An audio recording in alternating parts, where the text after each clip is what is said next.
Well, hello everyone.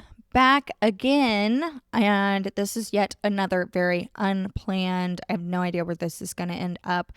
I obviously just celebrated the Easter holiday with my family, and there was like a quick minute towards the end of the holiday where everyone was like, let's watch old home videos. And we did. And it was like somehow it ended up being home videos from, like when you're just a kid and you're going through like the snaggletooth phase of things and you're kind of too big to be like a cute little kid, but you're kind of weird. I just was weird. I was such a weird kid, regardless.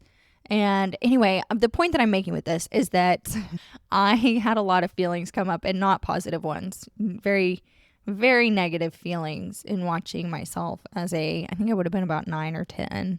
I did not like it. And I'm really trying to process through that. But I'm telling you, I've been like borderline catatonic since yesterday at like 6 p.m. just because I'm like, I don't know how I'm feeling about that. I don't know about that. There was something about it that I was just like, I don't like this. Like, there's nothing about me that's liking this. And usually, I'm big into the inner child stuff and big into forgive yourself for the embarrassing things you did when you were younger. But for some reason, I'm having some major issues with that. Like, there was just such a part of me when I was watching that I was like, I just do not like myself. Even as a kid, that's not fair to that little 9-year-old version of me. Anyway, I say all this to say I will be processing through that. Not sure how, not sure when, not sure even exactly what it is that needs to be worked through there. But I was so shocked yesterday sitting there with the family watching home videos. I was so shocked at how much I did not care for the child on the screen that did in fact happen to be me. And it was really weird. It was really, really weird. So that's just a quick, I'll be working on that. Just another thing to work on. And I will say, my mom and I have been having some conversations lately about things that we're working on. And I'm all for it. I love working on stuff. I like, doing pretty much anything that is mentally bettering myself. And I was kind of joking the other day because I was like, oh my gosh, I have so many things that I feel like need work. I definitely want to make sure that I'm healthy as far as like being a successful adult goes. Like my nervous system is regulated because sometimes like the fear of success is a thing. So I was like, I definitely need to work on that. That's one thing. But I also need to work on how I am in relationships because my mom has recently pointed out to me, and my mother is right about stuff and it's so aggravating, but she's often right. And she recently pointed out to me that I do not deem close, intimate relationships to be safe. Family, friends, romantic relationships, I just think they're all very, very emotionally dangerous. And so I avoid like crazy. And I'm best when it comes to friendships. And I've always been that way. I remember when I was a teenager, my parents just being like, why do you only care about your friends? And that was the only place I would feel safe. And a lot of times I didn't even feel safe in the friendships I had. She pointed that out to me and I'm like, okay, great. So now I've got a lot of relational things that need to be worked on as well.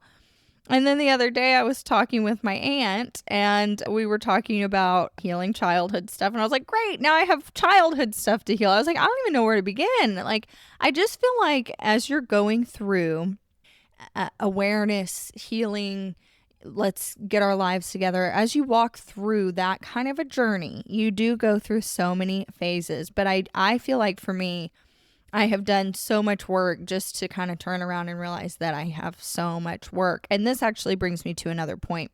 The other day I was speaking with my uncle on my dad's side, and he's very healthy, and I enjoy being healthy, like physically healthy. And we were kind of talking about little things. I was like, oh, I've done some candida cleansing. I've been doing some gut health stuff. I was kind of talking about supplements. I was talking about parasite cleanses. I want to get on peptides, all this stuff.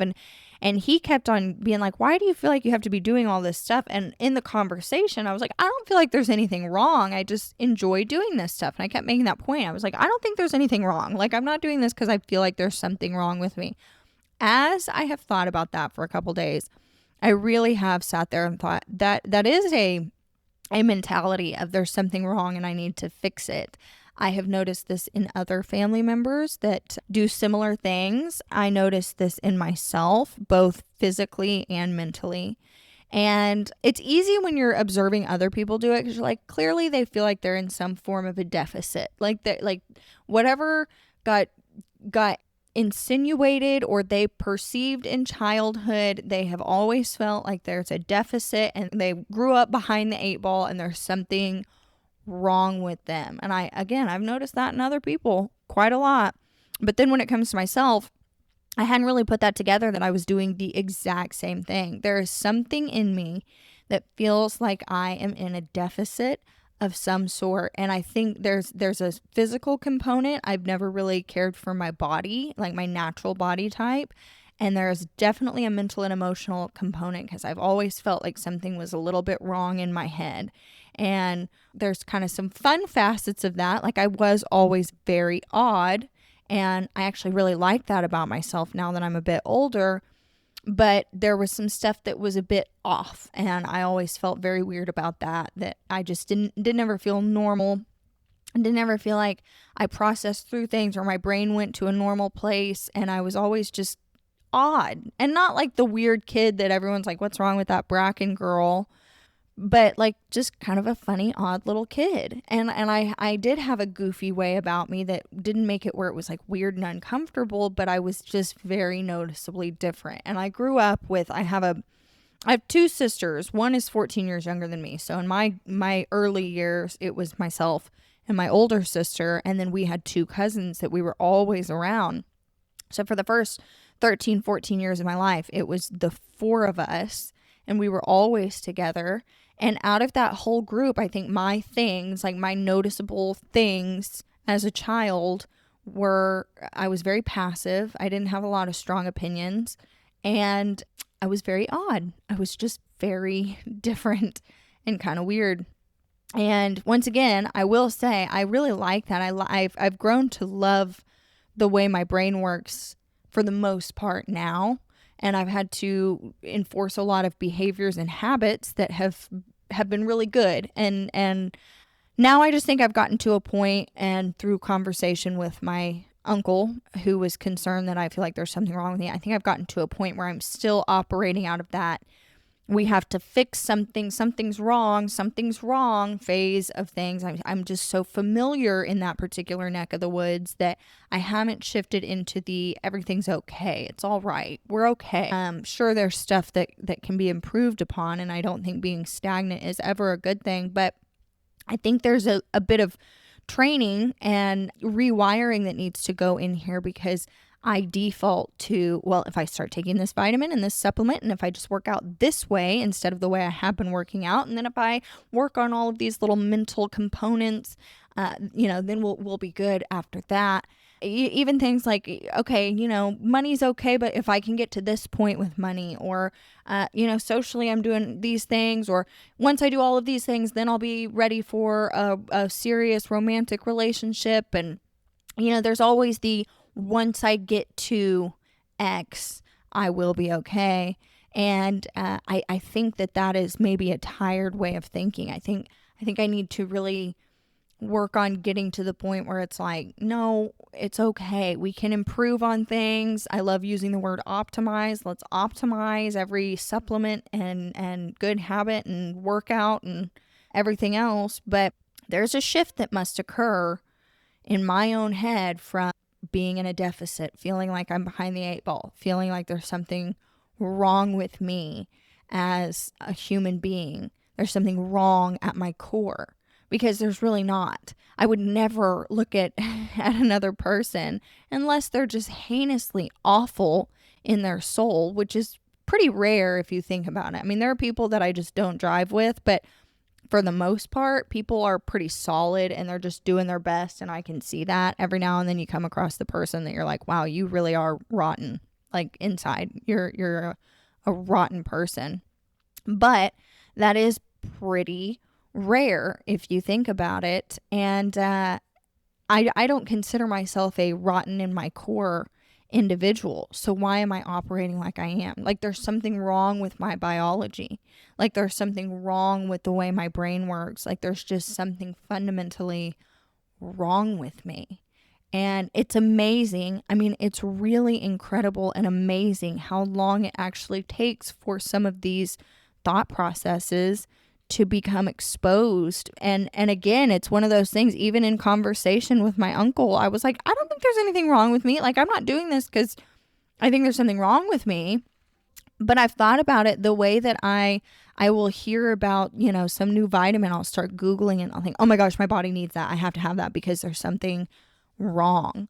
And, I now that it's in my mind, I just went and got my blood work done. And I was almost hoping that something was in it that could explain how I am, because I do think something's not right. Like the way my body processes food or the lack of energy that I have. Like I'm almost hoping that the blood work says, oh, there's something wrong, because in my head, I feel like there is something wrong.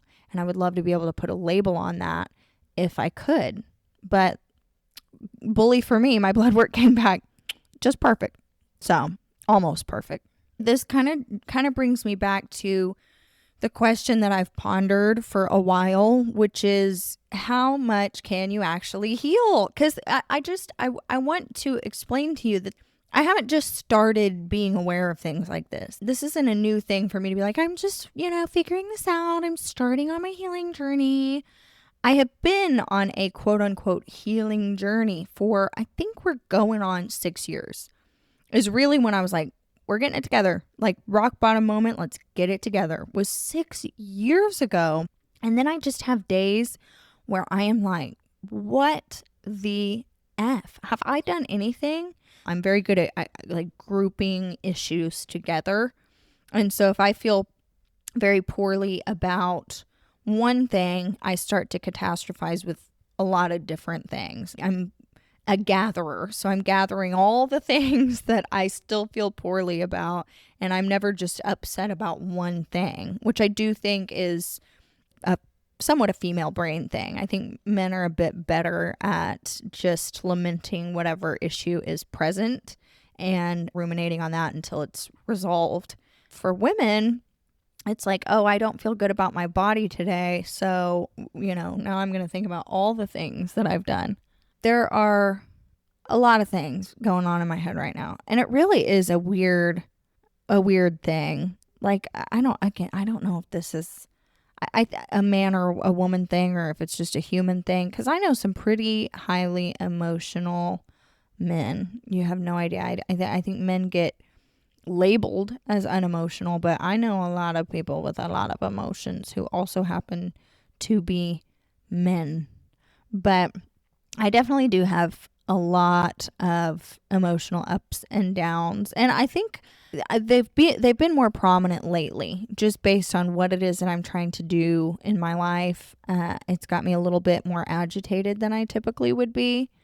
But I was kind of laughing the other day because there was a phase of my life where I was really bummed out about just the choices I'd made that had gotten me where I was. And let me just explain the situation.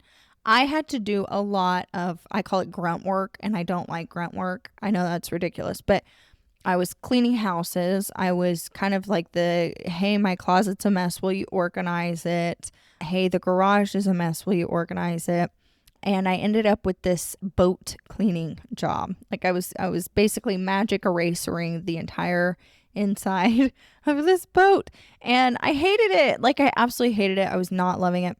And it was hot and I was sweating. And I'm magic erasering this boat. And I just had this full meltdown because I was like, I don't want to be doing this. Like, I don't want to be doing this just so that I can pay my bills. And I remember full meltdown, started crying and cried for a couple minutes. And I was just like, I've ruined my life. Like, how did I end up here? I've just ruined my life. I hate this so much. And then I remember, being done crying and being like, good God, that was ridiculous. Like that was absolutely ridiculous. But there was a good chunk of my life where I would randomly have these meltdowns because I was like, I've just ruined it. Like I don't want to be cleaning out the mice infested closet. I don't want to be doing this. This is so grungy. I'm not proud to tell people that this is what I do. I feel gross. There's no point in wearing makeup. There's no point in wearing cute clothes. Like I felt very grungy about my life and I did not like it. Oh my gosh, I didn't like it. It was so uncomfortable for me. And I joke about that because I was like, some of that was hormonal and I would have these outbursts because I thought I ruined my life. But some of it is actually a very good thing. Like in a way, it's actually very good to be in that form of discomfort or some form of discomfort because it is the discomfort that makes you get it together and figure something else out. And so while it is really, really heinous when you're going through it and it feels awful, and growth and movement and actually figuring out how you're going to fix that can take a lot of creative thinking and then a lot of action and hard work to back it up, it's still so good. I have someone very close to me who when they feel any form of emotional discomfort, there's a panicked feeling, like a freak out feeling, and it's like I have to not feel this way as quickly as I possibly can, and it starts to get a little bit, I call it fluttery or chaotic, like it's like a hummingbird is freaking out because it's about to have to feel some emotion. And my best piece of advice is always don't do that. Like just let it wash over you. Even the negative emotions are come and go emotions. Like you don't feel happy all the time. You're not going to feel sad all the time. You kind of have to just let that happen. And I will say the best thing to do is let that wash over you and then really analyze, like, is this a legitimate thing? Like, am I having a hormonal, breakdown because, my progesterone is up? Or is this like a legitimate thing that I need to fix, and how do I fix it? And you really do have to analyze, like, okay, I'm having these outbursts because I feel like I've ruined my life and I don't like the line of work that I'm in and the amount of money I make and the way that I have to dress for this. Okay, what are the steps to fixing that? And you kind of have to just go for it, even though it might take another 6 months of outbursts and schooling, or you might have to spend some money to learn a new thing or apply for a new job or get out of your comfort zone in some form or fashion. But it's so necessary, like so incredibly necessary. I look back on some of the uncomfortable phases of my life and how pivotal and important and impactful they were. And while I hated it and it just felt like chaos and hell inside my body to have to live through that, it does progress you in a better direction. And while I'm still certainly not nailing it all the time, I do definitely feel like I'm doing better than I once did. And I'm not cleaning boats anymore just so I can keep the lights on in my 1-bedroom apartment, which was for sure a phase of life that I had to walk through. And gosh, I wished so bad. I always used to wish so bad that I could just be quote unquote like normal and go like a normal route, as in go to normal school and graduate from a normal high school and then go to a normal college and take normal classes. And then when you're done, get a normal job that pays a normal amount of money and you have your brain working in a normal way and you have like a normal family, and which, is great. It looks great from the outside. There are a lot of people I've observed that I think, God, that would be so nice, like so incredibly nice. Which again, everybody that seems normal is not normal, and everybody goes through things and has their stuff that they're dealing with, whatever it might be. But oh man, a huge facet of my personal experience has been kind of surrendering the things that just are never going to happen. There's a 0% chance I'm ever going to be able to be 18 years old again and go enroll at OU and become a Kappa. I just can't do that. I'm almost 30. Like, that's just something you're going to have to just let that go.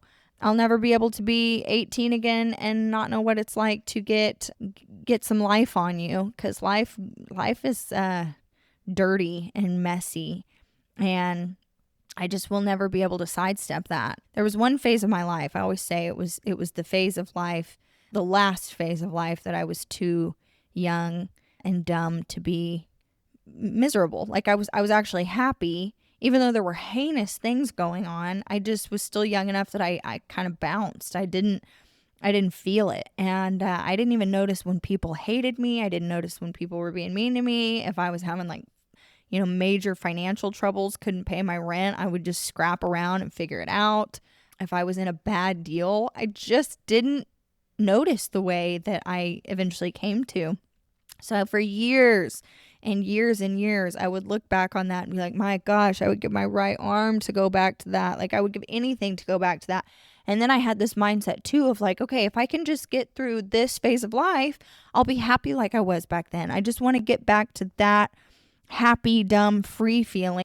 And I remember after years and years of that, just finally having a conversation with myself like, you will never, ever, ever be able to go back to that. You'll never feel the same way that you did. You can be just as happy, but you know too many things. You've seen too many things. You've been through too many things. You've lived too much life. You know how things work now. You will never be that happy and be free and dumb. You just can't do it. It's not a thing. And since then, there have been a few other points in my life where I feel like I have worked my way to a real happy feeling. And then, life does what life does. And I'll keep thinking, gosh, that I wish I could just go back before this phase. And again, it's like, you just can't. All of these things happen. You'll never be the way you were on that day at that time. You lived too much. You really did. So while I do think that there are definitely ways to be just as happy as you might have once been, you've learned too much and you know too many things. You have to integrate that and use that and take that with you into the future. And it's a slightly different form of happiness. It's a more well-rounded, more knowledgeable happy. You can't ever get back to the way that you were. And that was hard. It's hard. You have to kind of mourn that phase of your life, which really, really can suck. But once you get through it, you're a lot lighter and you're a lot closer to being just as happy, just in a different way. And again, I just, I'm careful even to use the word happy. Like, being happy should be the goal. I think being content and being solid and like, functional is a really good goal. But happy is a fleeting emotion. It's a fleeting feeling. It comes and it goes, much like sadness does. It's okay to be sad because you're not going to be sad forever. And as uncomfortable as it is, it's best to just let it wash over you, because eventually that tide will also change and you will be on to a new emotion that hopefully is a bit better than sorrow and sadness. Sorrow and sadness, those are my go-to emotions. And I was just talking with a friend about this. I love talking about this, and I always love finding out what people's knee-jerk emotion is, because I do think we have like that safe feeling, the safe feelings. And I think we default to that particular feeling or emotion when it would actually be much more fitting to feel or allow ourselves to feel something else. And let me explain. Mine is very much sadness and sorrow. I'm very comfortable in that.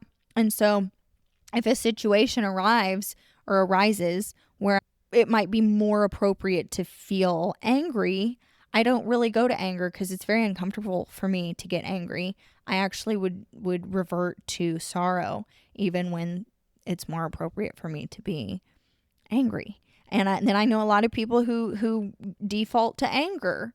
And you're like, this is not a situation to be angry at. This is a situation to be sad at. But they're much more comfortable in the emotion of anger. And I was just talking with my friend. His default emotion is chaos, it sounds funny, but he's very comfortable in chaos just based on how he grew up and the things he did as a young adult.